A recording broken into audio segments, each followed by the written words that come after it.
Obrigado, Zardo. Parabéns pelo seu ligante responsável por essa sessão.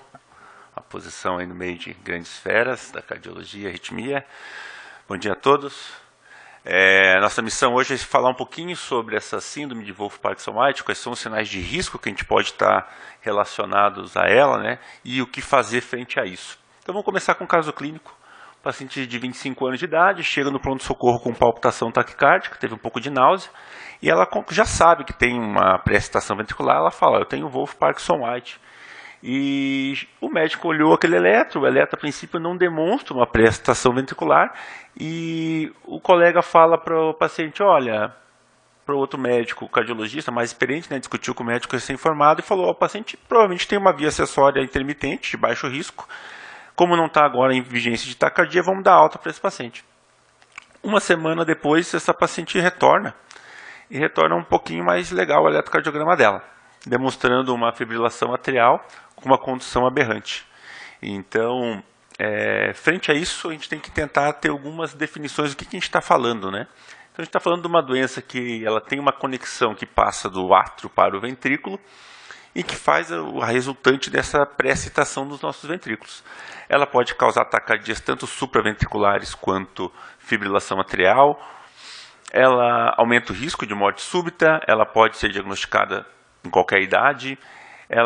A maioria dos casos são assintomáticos, 65% dos adolescentes e 40% dos adultos são assintomáticos.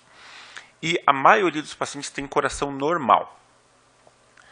E pode causar morte súbita ou a pré-excitação ventricular quando sintomas relacionados a Wolff-Parkinson-White? Então, se a gente tem uma prevalência de 1 a 3 para cada 1000 nascidos vivos, é uma doença que tem uma prevalência muito alta.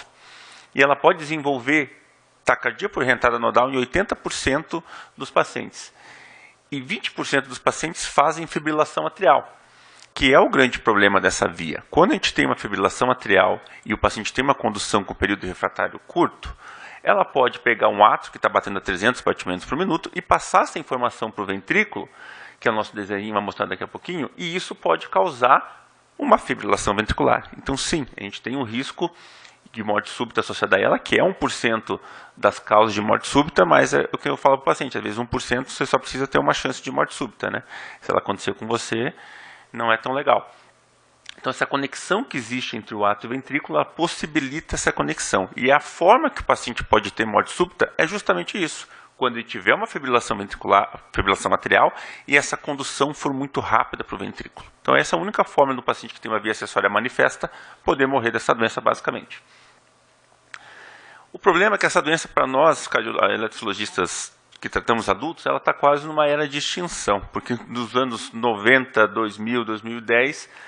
tinha muito lobo, né, o Wolff-Parkinson-White. Só que agora está tendo lobinhos mais magrinhos. O que tem sobrado para o eletrofisiologista em pacientes adultos? A maioria desses pacientes estão tendo uma abordagem na pediatria. Então, eles estão chegando para a gente com vias acessórias mais difíceis, que já fizeram 3, 4 procedimentos, vias acessórias paricianas, de difícil condução, em que a gente precisa, muitas vezes, de mais armamento para poder desenvolver o tratamento desse tipo de paciente.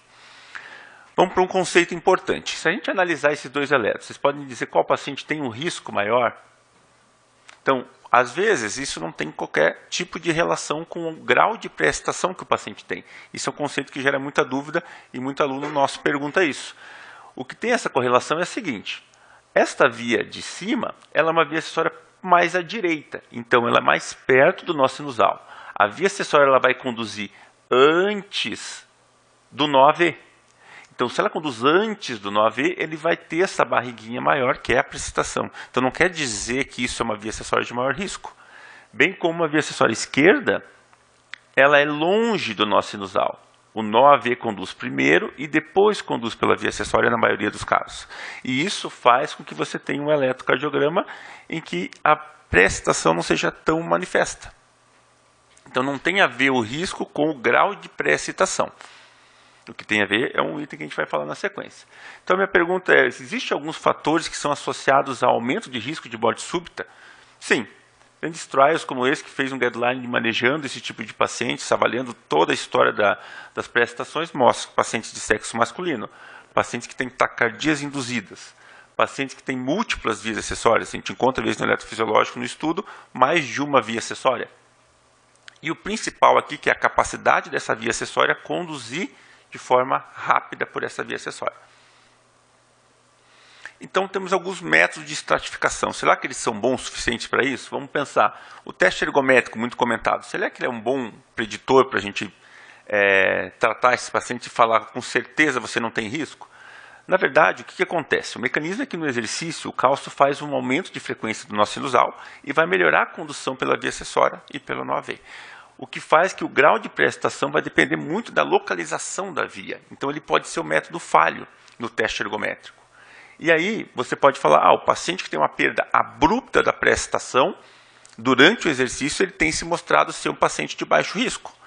Porém, se a pré-excitação diminui gradualmente com a frequência sinusal, que ela é mais rápida, essa informação já fica limitada. Eu não consigo bater o martelo para esse tipo de informação. E depois a gente vai ver o que eu tenho de evidência para encaminhar esse paciente. Será que eu encaminho mais para um teste ergométrico? Será que eu encaminho para o estudo eletrofisiológico? Será que eu deixo esse paciente alone e ver o que acontece? E um outro conceito importante, que é o que a gente tem que tentar diferenciar, é as vias acessórias intermitentes. Elas podem ser dependentes de alguns fatores. Não quer dizer que o paciente que tenha uma via acessória intermitente, ele tenha um baixo risco. A gente acabou de ver o nosso paciente de 25 anos, que não tinha nada no eletro, e depois ela chegou, mas ela sabia que tinha via acessória, e ela chegou com uma taquicardia, com uma fibrilação atrial. Eu posso ter bloqueio de fase 3, bem como bloqueio de fase 4.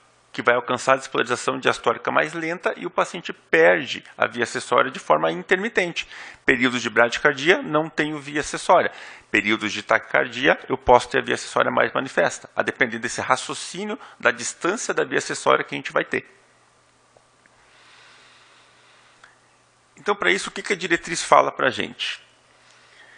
Que eu tenho um grau de evidência 1B para pacientes que eu tenho período refratário menor que 250. O que é isso? Na prática, se você olhar um eletro de um paciente e ele tiver uma fibrilação atrial, e essa fibrilação atrial tiver um intervalo RR muito curto, como nesse exemplo aqui, pense que essa ativação está indo do átrio para o ventrículo a 300 batimentos por minuto. Então, esse é o paciente que pode ter morte súbita por Wolff-Parkinson-White.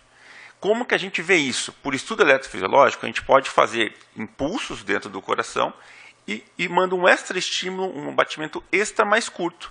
E nós vamos diminuindo isso de 10 em 10 milissegundos, de 100 em 100 milissegundos, para avaliar enquanto esse paciente vai ter o risco. Então, a gente consegue simular isso sem precisar induzir uma arritmia no paciente e levar esse risco para a sala. Então, a gente consegue predispor isso para vocês. Por isso que a diretriz ela é mais clara em falar que, em vez de você mandar o paciente para a estratificação em pacientes assintomáticos com vias acessórias manifestas, eu fazer não invasiva, uma avaliação não invasiva desse paciente, eu tenho um grau de recomendação 2B, porque esse dado falha muito para a gente. Eu não consigo ter essa informação sempre de forma precisa, que é o que o paciente quer. Eu vou morrer disso aqui, doutor, ou eu não vou morrer disso daqui? Já a lição é hoje, qualquer paciente que chega com uma via acessória, ele tem a indicação classe 1B para você fazer um estudo eletrofisiológico, para você conseguir, muitas vezes, avaliar o risco desta via acessória, e aí eu não preciso fazer ablação neste momento. Se eu identifico que uma via acessória ela é de baixo risco, e, por exemplo, ela pode ser muito perto do tecido de condução, eu posso avaliar, olha, o senhor tem um risco de uma via muito baixa, você não vai morrer disso, e tranquilamente você tem uma prova disso. Agora, esse paciente que tem uma via acessória no mesmo procedimento, ele pode ser curado disso. Então, por isso que a gente acaba indicando, na grande maioria dos pacientes, uma via acessória que ele tenha, vai para um estudo eletrofisiológico, a gente consegue identificar o risco e, na sua grande maioria, a gente também consegue tratar. Hoje, como eu falei para vocês que está tendo uma prevalência menor de vias acessórias mais simples, as complexas que estão aparecendo, a gente pode utilizar desse tipo de mapeamento eletroanatômico, que a gente consegue desenhar ou reconstruir o coração, tentar identificar o menor intervalo do átrio com o ventrículo, que é onde essa via acessória cruza, né, onde ela passa, e a gente faz aplicações de radiofrequência ou de crioterapia, e nesses locais a gente pode eliminar a condução pela via acessória, mantendo somente a condução pelo nó AV.